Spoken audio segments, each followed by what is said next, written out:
Thank you. Hit the record button.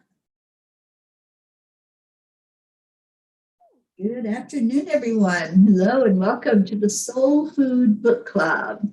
We come together on Wednesdays to discuss whatever book we're reading at the moment. And this week it just happens to be, Is There More to Life Than What We Know? By Joseph Labruto. Joseph was with us, was it last week? 2 weeks ago. 2 weeks ago, Joseph was here on the meeting with us, and it was a wonderful time getting together with him, hearing stories, hearing more about how the book came to be and what it means to do what he does as a psychic medium. So I'm just going to open up the discussion and see what comes out today. And anyone that's watching, if you want to join in with us, just come on into the Zoom and participate in the conversation. Or if you can't come on Zoom, just type in the comments if you have questions and comments. How are we doing with reading the book? Jean, I think you said you're almost done with it, right? I'm almost done. I've got about one last chapter to read. And I recommend it highly. It's very enjoyable, very informative. I've come to appreciate, I've got a cough drop in my mouth. That's why I sound funny, guys. It's all right. I've come to appreciate all the different types of gifts that people may possess. And I've learned, lots of things like that a medium is always a psychic, but a psychic is not always a medium. And maybe I'm saying that wrong. Is it median? You got it right. I said it right. Okay. Anyway, and things like that are little things that you don't think about. And I really am enjoying it. I'm also enjoying it because he's bringing it forth from his life. He's doing it as, this is how I discovered this is how I did that. And I think he was, like the story says, and I'm going to be talking too much here, he was born gifted.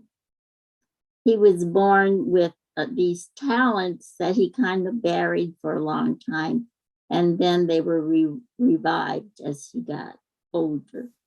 And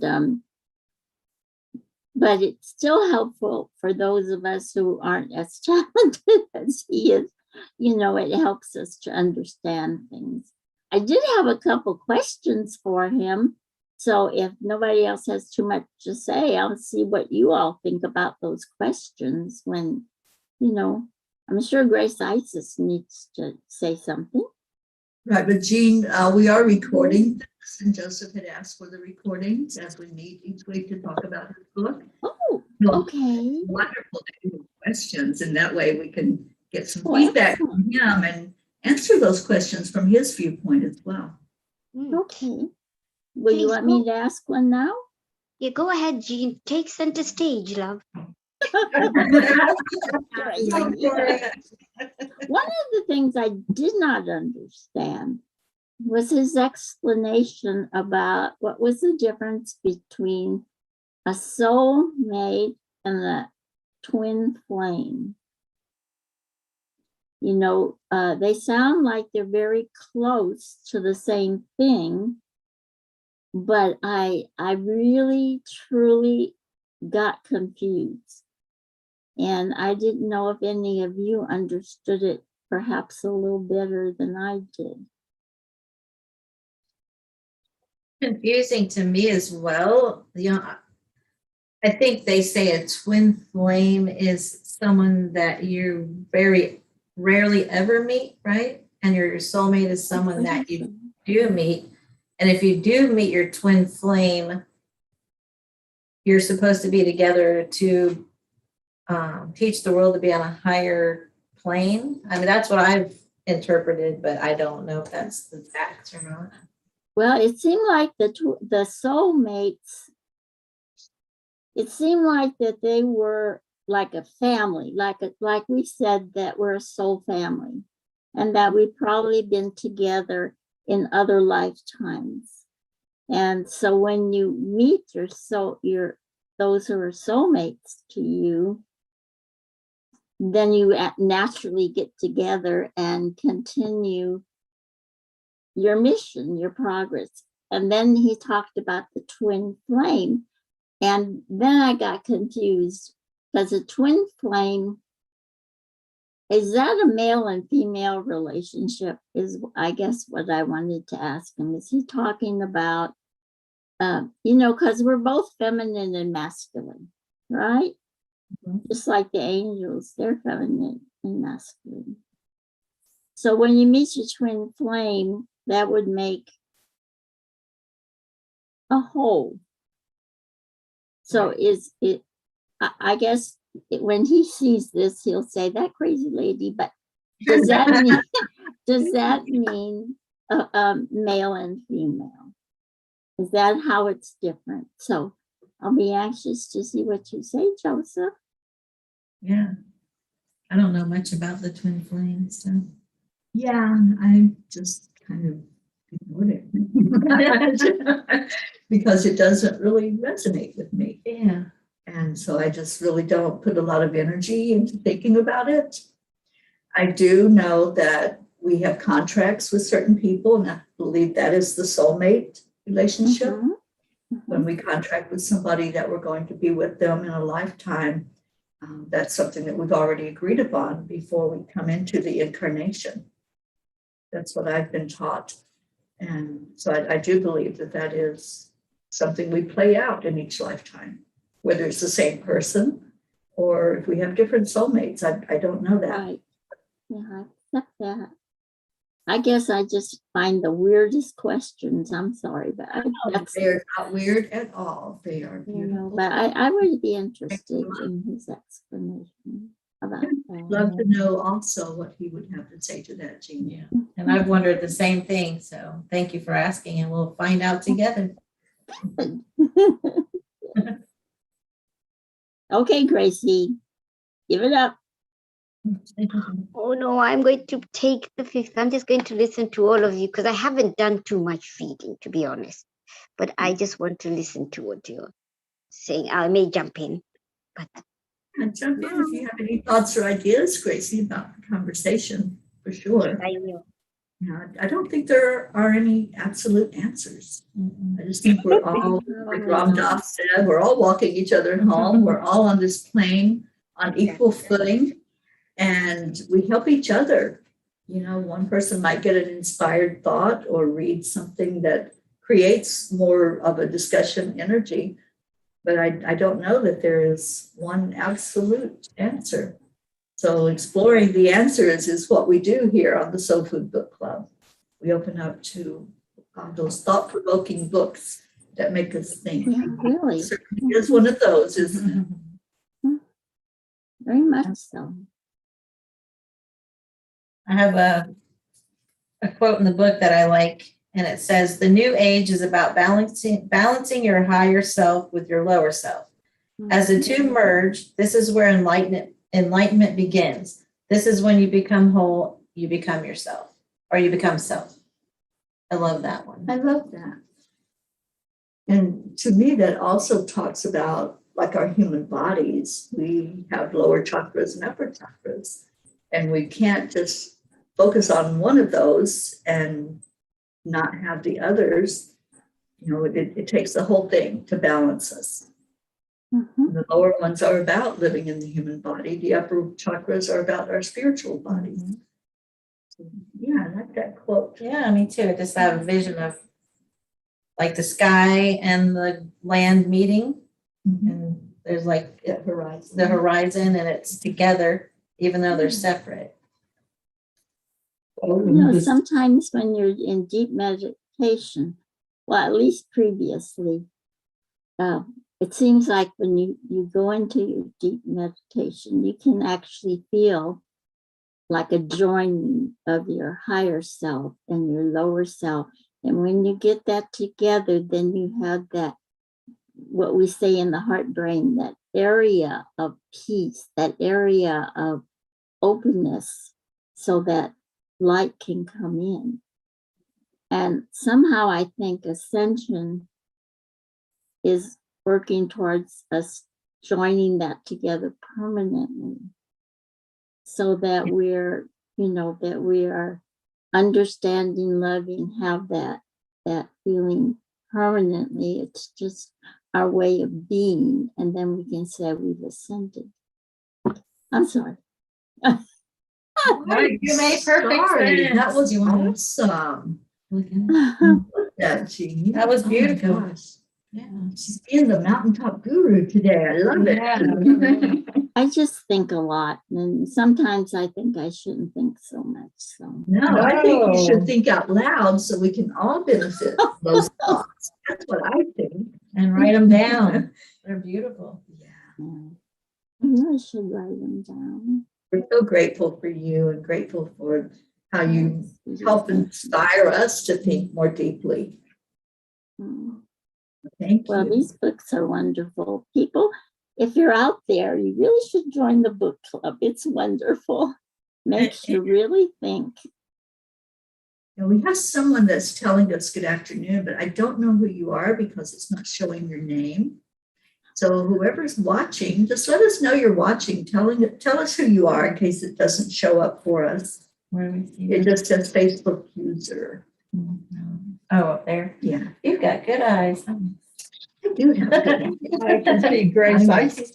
I need glasses. I was and gifted with good vision in this lifetime, and I am so happy about that. Good. And it's Jennifer. Hi, Jennifer. Thank you for joining us today, Jennifer. I don't know if you're reading the book or not. I hope you are.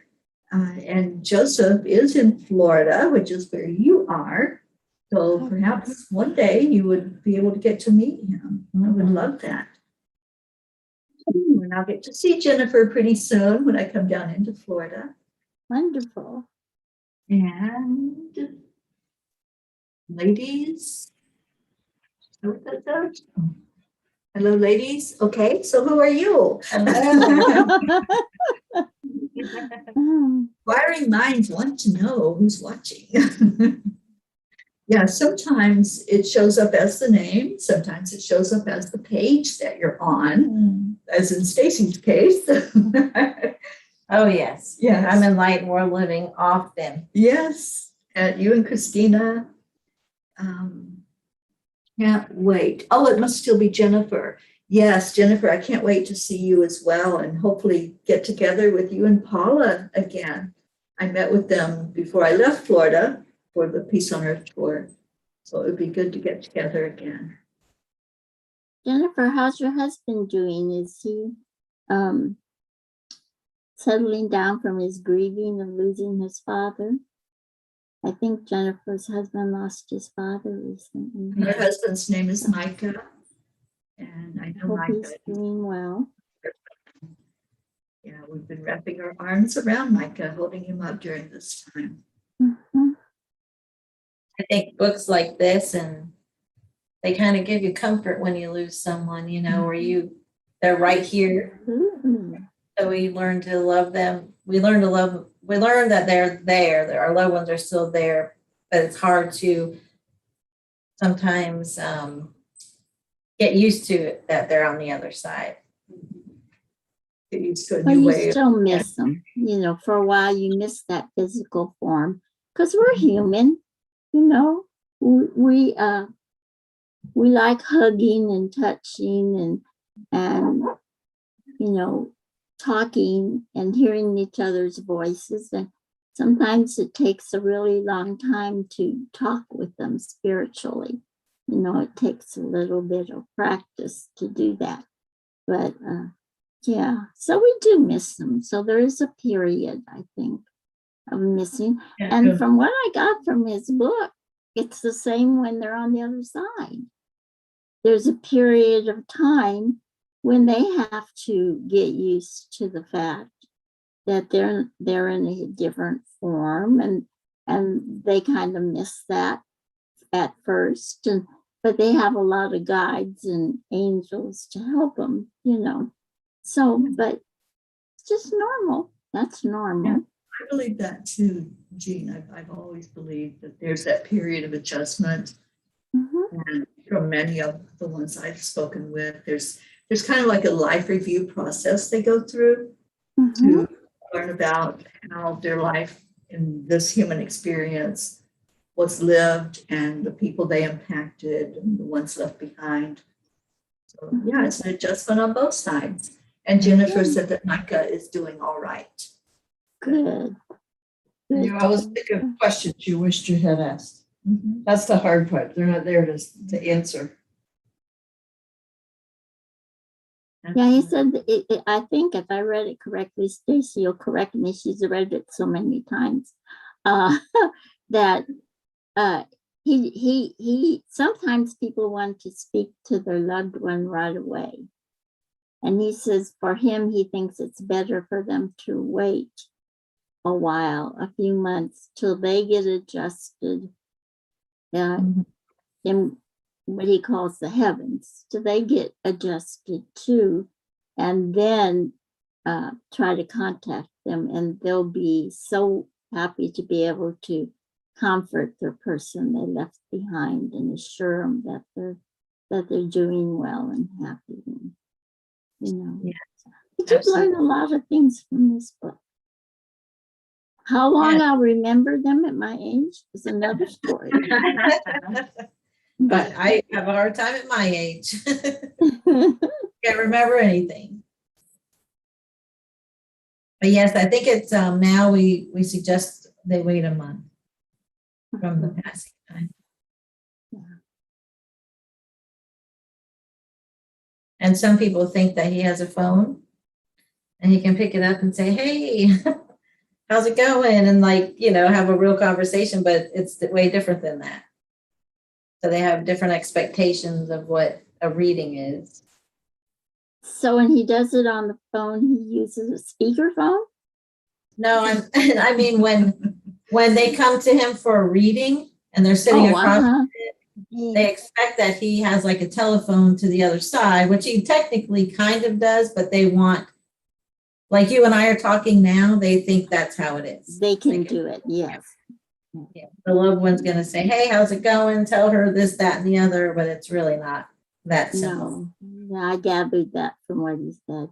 I would love to see when he channels and he takes on personalities, and people, at least in the book, that people have said that he physically changes, you know, so he actually looks different. I would love to see that. Have you seen that, Stacy? I have. You seen that, Teri? Well, he does transfiguration as well. So it'll be in a dark room with just a little bit of light shining in, and he'll just close his eyes and go into like this meditative state and bring forth his guides. And I've literally seen him turn into like, what's the one guy, I have to think of it now, but he completely changed. Okay, there's Indigo, there's Sparrowhawk. Yeah, you're right. And there's the Irishman. I can't think of. Saint Germain. And I know there's others, but those were the three that seemed like he calls them the collective. Yeah, Saint Germain. I've seen him do it once where he looked like a statue, like he turned into like a concrete statue. It looked like it was wild. What's the Bulgarian guy? The guy that like was mean back in the day. He turned into something like that too. I can't think of it. Yeah, I know who you're talking about. Can't think of it too. But yeah, it's really cool. Maybe we could video one time. That would be wonderful. I would love that if you wouldn't mind, you know. That would be wonderful. And then the Sparrowhawk, I think that's what he calls him, Sparrowhawk. And I kept thinking he was a Native American, and apparently he's not. So that was a big surprise to me. So, but yeah, learned a lot. Yeah. Okay, I I'm read not it going to be again. the only one who talks. Somebody else has got to talk. Well, I've read it a few times now, and I learn something new all the time. Yeah, I think it's important to remember that one of the reasons for doing mediumship is to give that comfort to the ones left here on earth as somebody leaves their physical body. And I've seen so many times with Joseph, with myself, with other mediums, where that comes out so clearly. The person has closure. Mhm. And like I think you had mentioned earlier, Linda, there's questions that you had wanted to ask a loved one before they leave. And it just kind of gives you some closure that, that person is still able to communicate. They're still able to bring messages forward to us. So if we do have something left unsaid or left unclear, we can take the time to communicate with them, to ask, what we wanted to know. I know some people now are taking a tape recorder with their loved one before they pass and asking them certain questions. Oh, it's a lovely idea. Yeah, and just hear their voice. Mhm. Oh, well, my father-in-law passed away, I think it's 3 years ago. And I won't erase his message on my phone, just so I can hear him sometime. Yeah. I love that man. He was so dear. And, but he hangs around a lot. I can feel him. This was his house before it was ours. And so I think he visits periodically because I can feel his presence. So, Yeah. I'm sure. Yeah, my husband's grandmother, we called her Ma, and she was an angel on earth. Absolutely the sweetest person I've ever met. Very patient, kind. She was a school teacher. So she had pancreatic cancer, and she took these books, Christmas books from Hallmark, where you can record yourself reading them. And she read them and gave each grandchild one. So one Christmas, like she had passed away 3 years prior, we had it on the mantle. You have to push a button or open the book all the way, and it started reading. Ma started reading the book.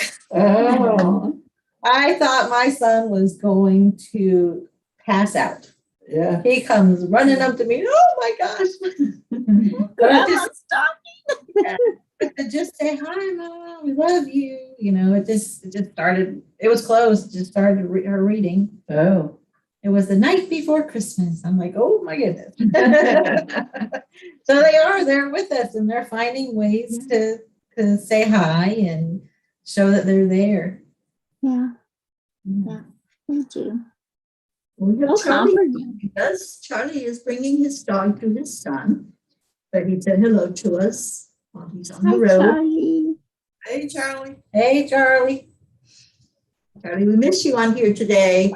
Yes, You we have a do. lot of good things in the books that we read that you bring up for us to look at. He's got better questions than me. I don't know if they're better, maybe different. Well, different questions. You're going to have to get used to me doing that after all this time, that I'm always going to be, well, I don't even know what it's called. I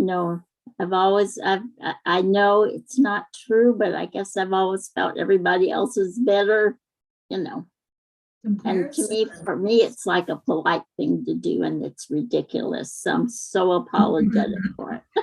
No comparison, because we're all just one anyway. Yeah. That's right. That's true. We're coming through as different humans, but we're all one source. All peas in a pea pod. Yep. Absolutely.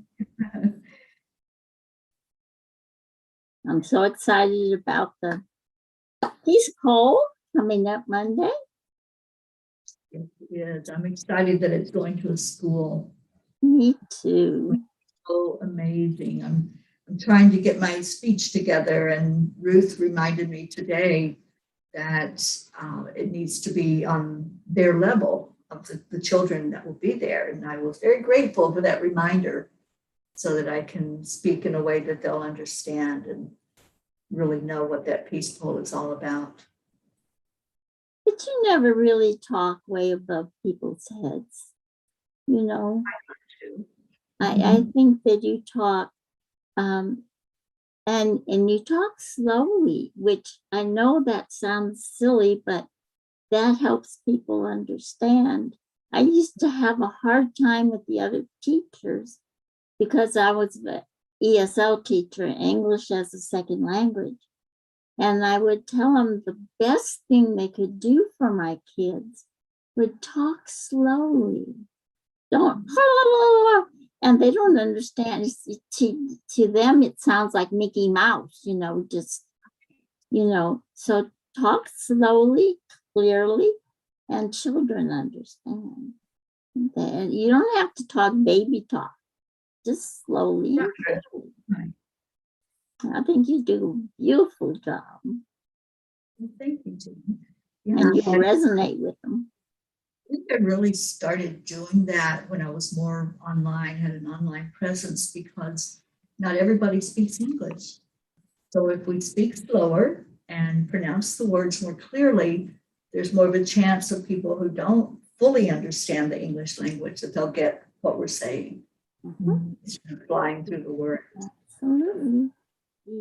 I think there are also going to be there are children, because the peace pole has got the 4 different languages, and I do believe there are some children who actually that is their language. I think there's the Hindi and maybe Spanish, but we have Spanish, we have French, right? So that I think is wonderful. And yeah, Teri has a good way. She did something for my nephew, because he kept seeing my mom. And he understood it because it was in a great cadence, and also, you know, some of the words she chose. But we'll all be there. Yes, we will. I can't wait to see you, Grace Isis. And Kathy is with us. Hi, Kathy. Hi, Kathy. Did we go? No, Kathy Hand is Oh, with hi, us. Kathy. The language thing brings something up with the mediumship. So people call me all the time because he is in Florida, and they call from Miami or what that area, and they speak Spanish, so they want to know if their loved ones can communicate with them. And Joseph can he doesn't speak Spanish, even though he's half Spanish, but he can communicate with the loved ones on the other side because it's a different type of language. It's a visual kind of knowing language. So he can give messages from your loved ones on the other side who speak another language, but he can't tell you it in Spanish. So you would need an interpreter. Right. I was wondering about that. Yeah, I don't think necessarily that it's like a mental language, kind of very visual in some ways, you know. And I'm talking like I know what I'm talking about. You too. I'm just going from experience. I get visuals and I get these feelings, and I don't know how to explain it. It's not exactly words, but you understand what they're saying, you know. Yes. So. We do understand. And when we think about it, you know, we use words here on Earth, but there's places, other planets where there is life, and they don't use the words like we do. They don't So, use words at all. we expect spirit to speak, you know, words to us. Yeah. It's a language all its own. And there's no time. They don't use words. They telecommunicate. Most of them, not all of them, but most of them. So I have a Yeah. question. I have a question, ladies. So, you know, I think one of the tips or one of the ways to read the book was to try and forget about reality, or just forget about where you are. Because it says these are one of the of the tidbits that they give us. They say, forget reality when reading. Is there more to life than what we know? It might answer those what if questions. It will make you think twice about life. How did you guys approach the book when you were reading it? Stacy, you've read it 2 times. And each time, do you kind of say, oh, now I understand what that lesson or that encounter or that particular journey that I took, what I was supposed to learn? Is that something that we can do while we're reading the book, or do we put ourselves more in the spiritual realm, and wonder, is this what I'm going to experience? Or have any of you come across that? Or I don't know if it makes sense, my question. When I first read the book, I read it from not knowing a lot about spirituality and mediumship and psychic stuff, because Joseph was the first psychic medium that I've ever met. So when I got his first book, he gifted it to me and I read it, but I read it from where I was then. Mm-hmm. So I was kind of I was interested, but I wasn't educated in it, or I didn't know a lot about Your it. frame of reference. Yeah, changes. it was. And so the next time I read it, I was Mhm. working with him and I was speaking more to him and the people that were calling, and I was having my own awakening and knowing what my gifts were. So when I read it that time, I was seeing it with those eyes and those experiences. And then I knew that I was going to even become more gifted along the way. And then this time reading it, I feel like, aha, I get everything. I understand it. So it's a gradual progression each time. Right. It's part of your opening up, part of your evolution, part of your understanding what and where you are. So let me ask the same, sorry guys, let me ask the same question to Teri and also to Linda. Teri, I ask, and also to Jean, because of us 1, 2, 3, 4, 5, you're the more, well, I'll say evolved, or more in, because you teach us a lot of how to travel by faith, to proceed with that guidance that you're getting. Even though some of us are evolved, sometimes we are like second guessing, is that really your, and you did that, Teri, when you had to leave Florida. But I would like to, for someone who is more in evolved, how do you find this book? Does it help you to somehow maybe go back and say, oh, when I was at this stage or this part in my life, oh, I was actually evolving. All right, I was opening up. Okay, so this is what I experienced. How is it for you? Sorry, or where you've reached so far. No need to apologize. I'm happy that you're bringing up that in discussion. Thank you, Stacey. And I fully believe that whatever we're reading or listening to, somebody that we're not familiar with, even that we're hearing for the first time, if we can go into losing all expectations about what that might be about or be like, then we can understand it more fully. And that's what I tried to do. The first time that I met Joseph, I found out about his book. So then I got the book and started reading it. And it was with that frame of mind. Okay, let me see what it's all about. It wasn't like, okay, how does that affect me? It's like, I want to read it first. I want to see what he's all about. And I pretty much try to do that with everybody that I'm learning about them for the first time. I want to open up and see what they're all about, and then see how that resonates inside of me.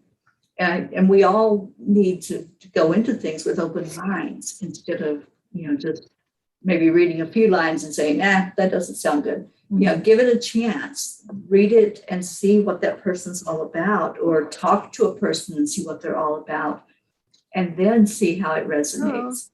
Because sometimes I think we do it backwards. We're like, if that's not clicking right away and I don't jive with it, then I'm going to just shut it down. But be open to it and let it sink in what they're saying, or what they're showing you with the written word, and then see, how does it affect me? How does it resonate with me? What can I learn from this? And I try to be open-minded with things that I'm reading, to see if it's something that I can learn from, something that I'm supposed to be bringing into my field of reality, because there's no accidents or coincidences. I fully believe that. So if something comes to us, it's there for a purpose. And I always try to look and see, what is that purpose? So it does go into the trust and believe that this has been brought to you, and at least give it a chance. And then if it totally doesn't resonate, okay, at least you opened up to it and you allowed yourself to see what it was all about. But I love the book myself, and I love Joseph. I love his energy. And I'm not just saying that, Joseph, because we're recording this. Yeah, he's pretty cool, and he is the real deal. And I've seen many times the messages that he has brought through with evidence, and that's why he's called an evidentiary medium. Because when he tells somebody, I've got your grandmother here, and he's able to describe her, or she tells him something, and he can pass that on to the loved ones, and they say, oh, that is my grandmother. That's what an evidentiary medium is, and that's what Joseph does. Yeah, when we hear things, we can see if it's real or if it's not, if we really open up and listen to it. So Teri, for example, there are times when I will channel a loved one who's departed, and the person maybe is a total stranger that I'm talking to, but I just get I get a sensing, and I ask them, so there's a lot of laughing, there's a lot of humor.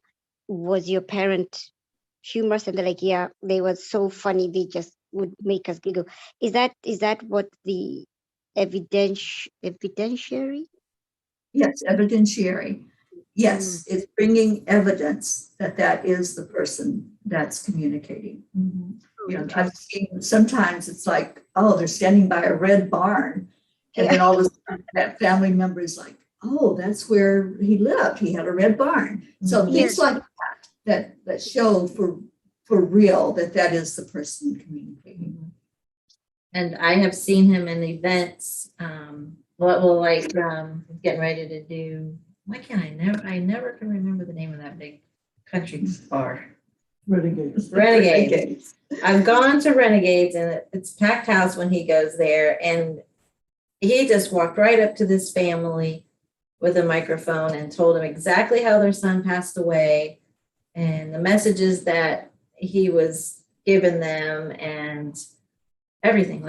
And another family, he even said something about a boat in the Bahamas and another family and stuff like that. And it was all true.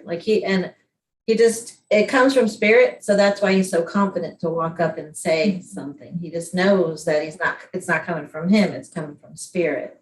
That's right. And to watch it, it's just like, wow. It takes a lot of trust in spirit and having a strong faith. Yeah. Wonderful. Yeah, and knowing, like Stacey said, where that message is coming from. And when we give messages, there's always, for me, there's always that thought, okay, I'm just going to go with this. And I even say that sometimes. I'm just going with what I'm hearing and just bringing it out instead of questioning and doubting, is that me just making this up? You have to really just go with spirit and go with the flow of what's the energy that's coming in. Yeah. I found when I just say it and don't think about it, that's when the truth comes out. Mhm. So when the truthful Yeah. message comes through. The first thing that you think. Yeah, my best friend's dad came through to me once and he says, tell her I'm Sam Elliott. Yeah. I love that. Okay. Oh, And he's boy. saying he's Sam Elliott. Well, I saw a picture. He's very tall and very thin, and he worked in a bar. So he compared himself to the Roadhouse Yeah. movies, but it was funny. But it's fun. I had never seen him before that, so I didn't know what he looked like. But Yeah. so having faith. Faith and trust, part of the process. And we all have these abilities. We were all born with the exact same amount of pineal gland. Nobody got a little one and nobody got a bigger one. We're all the same. So we all have the opportunity to develop that and develop these gifts. And I think this book is showing us how, how do we go into any of those clairs? How do we open up to them? And it's through the faith and the belief, believing that we do have the ability to do it. It's our God-given gift. That's why they're called gifts that were given to us. Yes. Yeah. And I've gone through the journey with him. I've known him for 15 years.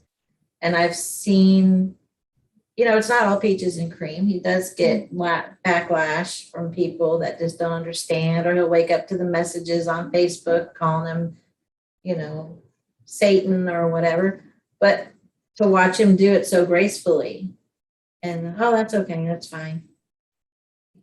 So that's really helped me grow in my spirituality, because I can say, it's going to happen. If you put yourself out there, it's going to happen. Yeah. And watch somebody else just breeze through it. And I know it hurts him because he's a caring person, but he just understands it and how to handle it. But in the book, he shows a lot of cases where that was the case. People said, well, you're way off and there's nothing right. But then later on, the things actually did happen. Everything he said made sense, and at least I got back to him to tell him so. But I bet there's a lot of people who never get back, even though they realize that what he said to them was probably right on, they find out later. So, yeah, that was interesting. That's funny. Talking like this is so good, because I realize now, how I said when I first, he scared me. The book scared me, he scared me. And I think that's because, and Gracie, thank you for bringing that up. We all have these filters, and not something we're born with. This is something we've learned during our lifetime. We've been trained or whatever. So we have these filters. And I think my filter for anything unusual and odd, communicating to the dead, channeling, all these things, is one of the things that I had in my filters that was scary, that was wrong because of my religious upbringing. And I think when I first encountered him and the book, my filter in that aspect just automatically took over. And that's why I had the fear. So it wasn't until later, as I started reading the book, that I started going back to what I have found to be a wonderful teacher, is that this reality is not real. That this is all an illusion. All these filters we have, all these things that we were taught or learned are not true. So when you read something new or you meet someone new, you have to be open, just like Teri said. So now, Gracie, thank you. I understand why at first I had that fear, which of course is just the worst thing I could have done. And so, you know, now I love these conversations. They make you realize so much. Thank you, ladies. I Like, want to thank all of you for allowing this space and these conversations. And I want to thank you, Auntie Jean, very much so, because, you know, I was asking that question, and perhaps maybe what the message was to come out was that everything in life has its planned fruition, or its planned coming out. There are times that we had to have those filters, because then when we can remove those filters, we're ready to inhale, to, you know, to accept, to open our minds. And that was my question, because I am too going through the same passageways, let me put it, as we are all going through. And Teri's gone through them more than us, and Stacy too, with Joseph. And you know, I have those filters as well, but I've evolved to the point where, perhaps maybe because I'm in tune with my ancestors, you know, that I kind of understand it. But for me, it's more understanding the Western Hemisphere, the way things are interpreted here. You see? And so I want to thank you for responding. Thank you, Stacy. Thank you, Teri, and thank you, Linda, too. I know I can hear yours too. I'm kind of quiet today. But that's okay, my love. It's you've all been right. on a big adventure. Yeah, I'm kind of like dazed, I think. Yeah, but Linda, you're like a steadfast present that gives us all security. I don't know how to explain it, but you're always there. You're always faithful. You're always kind. I've never ever heard you say anything unkind, and it's just an anchor for us. Well, thank you. Thank you. Yeah, wonderful. She's funny too. Oh, yeah. Of course she is. We're gonna write a funny book when we're done with this trip. Oh, that'd be wonderful. Things come Laughter out brings before us you to even life. know it. Beautiful. Wish we were there, huh, Gracie? I know. We could teleport you here. Yeah. That would be awesome. It's so peaceful. Oh, That's a very I peaceful- counted 26 ambulances yesterday that went by that I had to Oh, my wow. pray for them.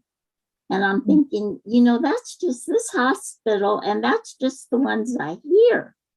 Right, right. How many other ambulances have gone by that I didn't hear? And then there's 6 other hospitals in El Paso.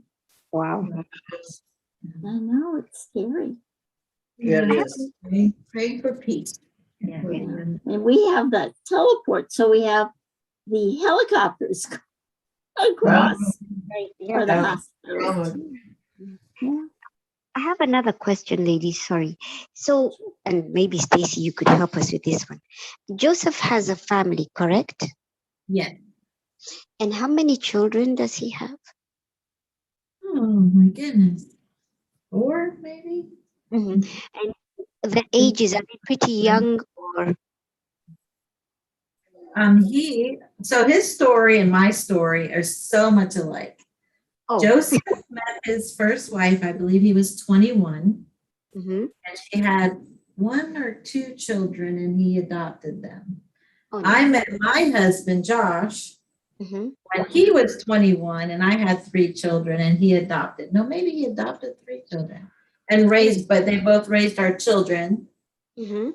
and they're their fathers. And then he had children of his own, and he has a few grandbabies and a brand new one that was just born, I think, 3 Aw. Isn't that wonderful? And the reason for my question is that I wanted to know if he's surrounded by young, the young children, because as we all know, and I just had a wonderful weekend with a 2-year-old and a 10-year-old and a 12-year-old. And I came back with such a centeredness because I know that I could see and I could feel the direct presence and energy of God through the younger ones. So I just wanted to know, and he being in that, who he is, how does it filter with the children? I mean, I look at kids and I'm like a child myself because I absorb and I get it. Like the baby was just lying down on me and I could feel okay, and he was calm. And what how is that? Maybe this is a question for him, and you Yeah. answer it to us. That'd be a great question. I know his grandchildren live in the Panhandle, but he does drive over to see them and post Nice. beautiful pictures. So we'll have to ask him about the child energy. That's a good question. It is a great question.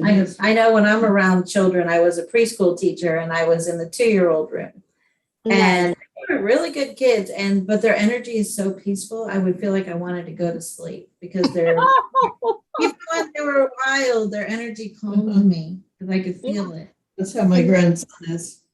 Oh, and it's pure and it's innocent, and Dexter was adorable. thank you. He was adorable. Ladies, this time has flown by. We've already taken almost an hour. Wow. And it will be interesting to see after Joseph watches this if he has responses to us about any of the questions or the discussion. I'd love for him to maybe come on one more time with us. I think we have another week in this book. And maybe he can come in and answer some of the things and add to all of that discussion that we did today. Yeah, I'm going to ask him. That'd be great. So we'll need to take wonderful time. We're going to go off the air, but we need to take some time and talk about what we're doing next, our next book that we will be bringing forward. So does anybody have an ending question or comment, knowing that it will be sent in to Joseph? Anything that you would like to say? Thank you, Joseph, so much for your book, for your gifts to the world, and please do come back so we can talk to you. I missed the last one. I had a funeral, as I recall. So thank you mostly is what I want to say. Yes, Auntie Jean echoes my sentiment as well. So grateful. Thank you. And I'm going to try to schedule him for next week, but I'm going to write some questions down myself. Awesome. Anything, Linda? No, I enjoyed all the questions and the thoughts that went into them. I just want to speak gratitude and thank you, Joseph, for the book. Thank you for the opportunity to sit with you and listen to your words and read your words. So much love, and so much love to everyone who's watching or will watch on the replay. We love you so much. We'll be back next Wednesday at 1:00 Eastern Time for the Soul Food Book Club. Thank you all for being here. Bye, everybody. Bye. Bye, everyone.